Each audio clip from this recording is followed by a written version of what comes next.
This is the Action Movie Guys podcast, bringing you action movie reviews from across the decades, plus box office numbers and insight like never before. And now, your hosts of the Action Movie Guys podcast, Alex and Nate. What's up, everyone? Welcome to episode number 110 of the Action Movie Guys podcast. I'm your host, Nate. This is my co-host, Alex Figueroa. And this week we are continuing on our journey through the Arnold Schwarzenegger non-franchise movies as voted on by you guys, the listeners. This week's movie is from 2013. It is called The Last Stand, directed by Ji Woon Kim. Now, Alex, have you ever seen this movie, and when was the last time you watched it? I seen this once. I got it on Blu-ray when it first came out, and that's the only time I seen this movie. So, yeah, from 2013 is the last time I seen this film. Okay. I haven't seen it. It's been a minute. I feel like I bought it, and then I never rewatched it. So this is like the first time seeing it in a good 7 years at least. Okay, so before we get into it, you guys already know, we like to do a couple of things here. We like to give you some box office numbers. We like to give you some Rotten Tomato scores, and then we give you our take on this, on the movie we're reviewing. So, Alex, please let everyone know how this did financially. I don't know. Here we go. The Last Stand, 2013. Domestic, $12 million. International, $36 million.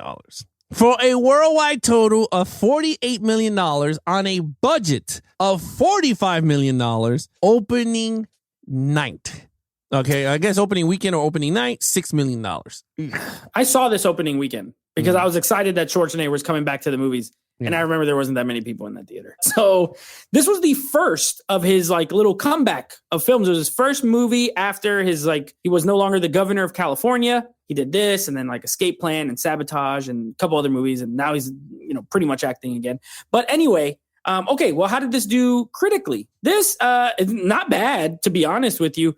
Critics, it is a fresh movie. It has a 61% on Rotten Tomatoes, so it's not rotten or anything like that. Audiences liked it a little less at 53%.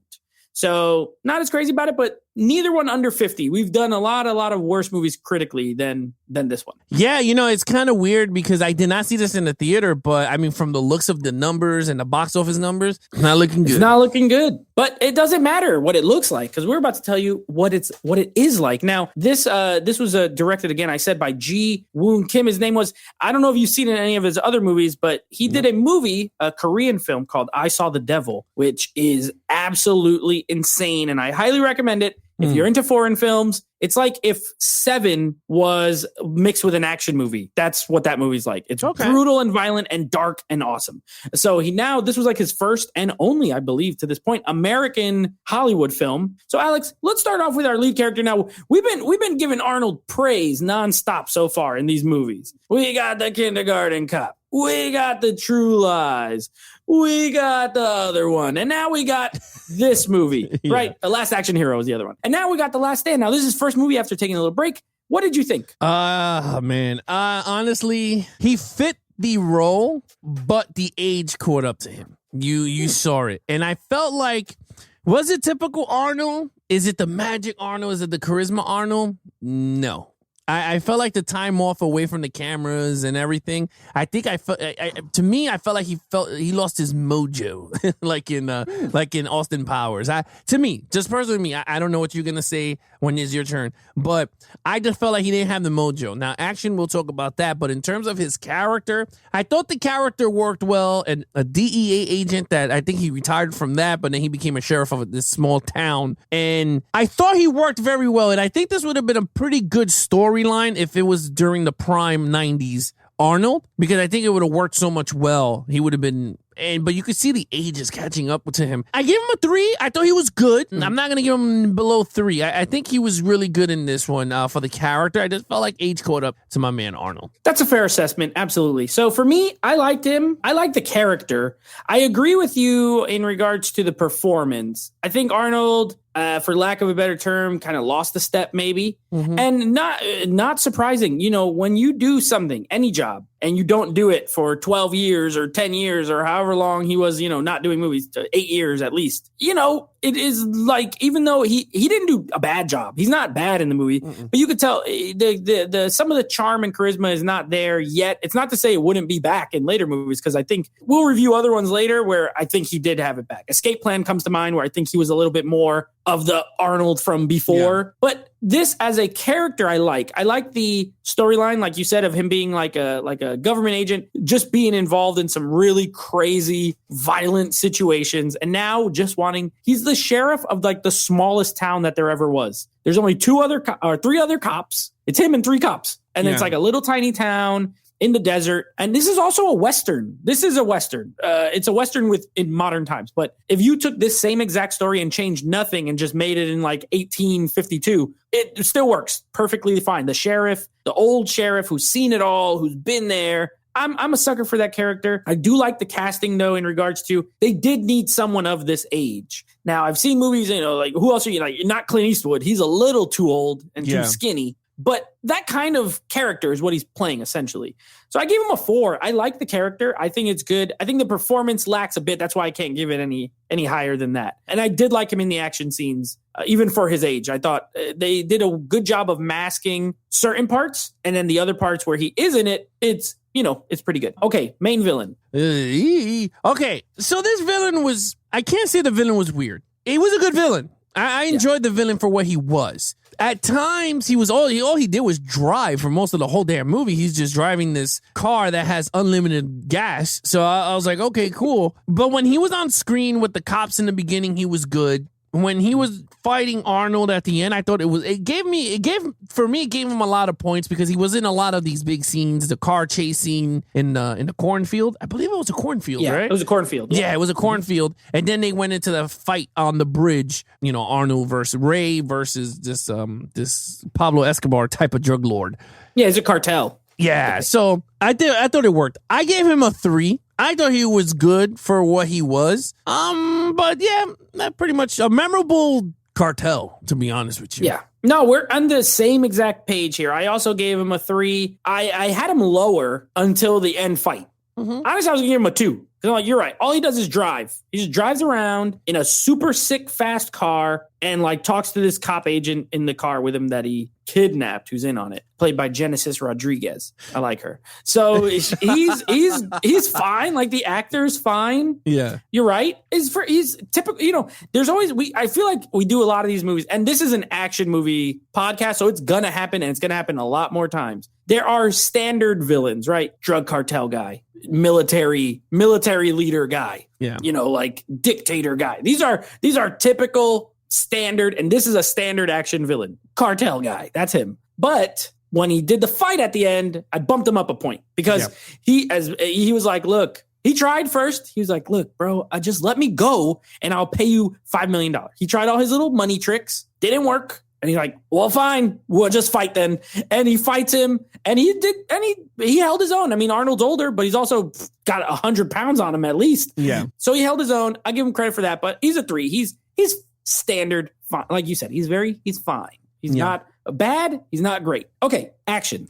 Well, now this is where this is the bread and butter of the movie, to be honest with you, is the action scenes. You got everything that you want in an action movie. Your car chase between 2 fast cars. You got a Dodge. Was it a Camaro? It was a Camaro. Chevy Camaro. It was a Chevy Camaro. Yeah. And the other one's a Corvette. It was like a Corvette. They were special version of a Corvette. Yeah, it was a special Corvette that has unlimited gas it was going. So I was like, okay. But honestly, the gunfights was really good. I thought it was believable at times. And honestly, there was not much CGI. I don't even think there was CGI in this movie. It was just straight practical shooting everywhere. The cars chase scenes was really well done, to be honest with you, especially on the cornfield, which I was laughing. I was like, there's no way, but it is what it is. I enjoyed it. I thought it was really good. I gave it a 5. Arnold Schwarzenegger was really good on his scenes. And it's funny because I gave him the points on the action scene instead of the character himself. But sure, it is what it is, I guess. But I enjoyed him in the action scenes. I thought he was really good. They played with his age very well, especially when he falls through the roof with the guy who slammed him on the hilarious. floor. Yeah, that was really funny.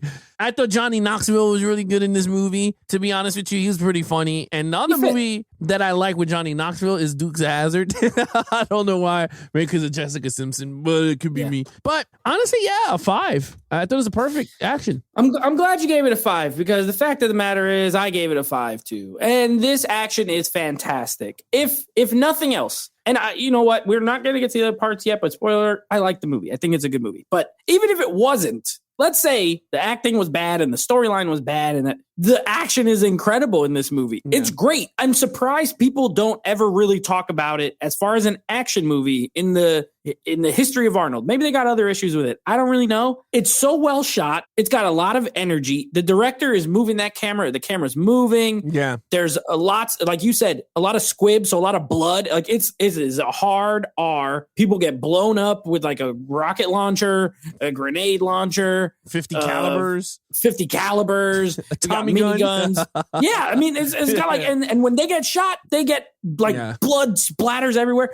I love when the scene where it's at night and the 2 trucks are coming up on the cars on the cop blockade. Okay. And they all get out with the machine guns. And I like the way it looks. Like it's just like pitch dark and you just see the flashes of the muzzles going off on the guns. And then like the squibs, like on the cops, you see like the mist, the blood spray. It's awesome. This is, if you're going to do guns, do stuff like that. Yeah. I love when Arnold goes through the roof and on his way down, he shoots the guy in the head before they even land. Fantastic. There's a hand-to-hand fight. There's car chases. Give me diversity. I will always respect you more. And it's all well shot and very well done. I also gave it a 5. Okay, storyline. All right, now the storyline here is a basic storyline. You're not going to win an Academy Award with these storylines. It's pretty much an easy... Let's just put it this way. The movie started off not the way it ended. It threw me off because it felt like a two type of action movies. You got the actual typical straight action, spy thriller type of action, cartel action with Forrest Whitaker, which is an Oscar Award winner, I believe, actor. He was good in the movie. Very good in the movie. Totally left field type of movie. We got some Jack Ryan style in the beginning. Then once they go right into this small town, they went to like a straight different action movie, like you said, a Western. And I think it worked very well. The blending of the modern world with this small town world, if you really want to call it. Thought it was really cool. I love the whole highway scene. The guy is just driving for hours. And this dude had a night vision in the car. And I like the helicopter part where he just stops and the helicopter keeps going and like, it disappeared. Yeah. Pretty good. So, and then like you said, the whole typical, this is the typical bad guy in every action movie. Guess what? You always have the typical cop that turns on them. So you got that in this movie. So with that said, I gave the movie as a storyline, I gave it a 3. I enjoyed it. I thought it was a good storyline. I don't think it was great, and I didn't think it was perfect. Yeah, I liked it a little more than you because I like the Western aspect of it. I looked at this as it's just a gunfight movie. It's no different. It reminded me a lot of 3:10 to Yuma, right? Because you have this bad guy who's trying to get from point A to point B. The difference is in 3:10 to Yuma, your hero is the one transporting him. But where I think it's in common is he has all these other people who are trying to help him get to where he's going. In 3:10 to Yuma, they're trying to stop him from getting on the train, right? And in this movie, they're trying to help him essentially get to the train, for lack of a better term. So I liked it. There's some comparisons there in that the villain has a lot of guys working for him, and there's a whole lot less of the good guys. I like the whole when they have to deputize freaking Xerxes from 300 and Johnny Knoxville, they make them, deputies. And it's only 5. Honestly, everyone's out of town for a football game. So it's just this small group of people. And it's a shootout movie. It's simple. Yes, I agree. But I do also like the blending. It's true. When they're with Forrest Whitaker or in the car, it's literally 2013. And when they're in the old town, it's 1856. You know what I mean? It's just old, small town, little nothing. The diner scene cracks me up where he goes in there and he tells them to leave. And they're like, I just ordered breakfast. He's like, yeah. So what? He's like, I'm going to die. I'm eating bacon. And he's like, well, just stay away from the windows because they're not going to leave. That part cracks me up. And also, I know it's not totally storyline, but I'll throw it in. This movie got a great cast, way better than it has any business. You got Arnold, right? You got Forrest Whitaker, as you mentioned, Genesis Rodriguez, who I like, Jamie Alexander from the Marvel films. You got Ralph, aka Luis Guzman. He reminds me of him. You got Johnny Knoxville. You got Xerxes from 300. It's Peter Stormare as a crazy villain like he always is. Yeah, this is a great cast. I gave it a 4. I liked it. Okay. All right, overall. Overall, it's a good movie. It's actually a really good movie. I will pick this any movie from Bruce Willis's straight to DVD movie that he ever did. Like, honestly, if this was a straight to DVD Arnold movie, I think this is an enjoyable flick. I think you have a great story, a good storyline, great actors. You got great action scenes. It looked very cinematic. Did not look like, Underworld Awakens that we saw. Yeah, it didn't look as cheap, and it looked budgety, but sadly it flopped in the theater. So with that said, I give it a 3.5. I enjoyed it. I thought it was a good movie. Would I watch it again? Yeah, I would watch it again. It's actually a pretty good movie. Yeah, I think that's a good point you made about the budget to quality ratio. We just reviewed last episode Underworld, which cost $70 million and looked like it was a straight to DVD movie. And you have this movie that costs $40 million or $45 and looks like an actual movie that should be in the theater with a way better cast full of actors you actually have heard of. Yeah. So it's kind of interesting, right? This is what happens, I think, when you have a director who's very talented, doesn't need tons of money because he knows how to make a film, even if he's not a Hollywood. I think it helps that he's not a Hollywood director because it has this weird. He did a movie too, a Korean movie that's a Western called The Good, the Bad, and the Weird, and it has this weird tone where it's like serious at times, but then there's like these kind of goofy, funny moments, mostly with Johnny Knoxville. But I think it works. It is an oddball movie, so I get why maybe the critics or the audience didn't love it as much. But now that I'm seeing it again, I think it's one of those movies that deserves a revisit from maybe people who didn't like it at the time or who have never seen it. I almost would borderline put it in almost like a hidden gem category as far as action films, because the action is fantastic. And if you're an action junkie and you've never seen it, I think this will whet your appetite, for lack of a better term. I think you will have a good time with it. So I gave it a 4 overall. I think it's a really good movie. I think the action scenes carry it to a 4. If the action was lesser, I'd probably be in the ballpark of a 3 or 3.5, but it's so good that it makes it so entertaining. And if you watch it loud with your speakers up loud, it's that kind of movie. So, okay. What is your overall total points? 17.5. All right. I'm at a 20. I liked it a lot. I thought this was really, really good. Is it peak 90s Arnold? No, but I think it's really good. I think it's better than some of his later comeback movies. One we are not reviewing, but I don't know if we ever will, is the movie Sabotage. I didn't like that movie. I like this one way better than that movie. So, it is what it is. So 20 for me, 17.5 for you. What we got coming up next? We are wrapping up the Underworld franchise with Underworld Blood Wars. And then, of course, next week we'll be wrapping up Arnold month with a little bit of 80s Arnold, our only 80s movie with Commando, which, fun fact, I've never seen Commando. So this will be a first time watch for me. Yeah. When I went through his filmography, I have seen almost all Commando. 90s. I've never seen. Yeah, I've seen all the 90s stuff for sure. So Commando, never seen it. I've never seen this or Red Heat. Those are two of the ones I've never watched. So I'm looking forward to Commando, actually, because I never watched it. Okay. Wow, that's very interesting. All right, if you want to follow us on our social media accounts, please follow Nate over on Instagram at NateFlix Reviews. Check out the podcast with him and his friends called NateFlix Movie Reviews. Anything Action Movie Guys podcast, please follow us on youtube.com/Levels of Geeks. You can check out the videos of these podcasts. And of course, if you want to take us on the go, you can follow us also as Action Movie Guys on any of the platforms for podcasts, whether it's iTunes, Stitcher, Spotify, TuneIn Radio. And then, of course, if you guys want to follow us, Levels of Geeks, you can follow us on Twitter at Levels of Geeks. Other than that, that is your host, Nate from NateFlix Reviews. I'm his co-host, Alex Figueroa. Be awesome to each other and geek out.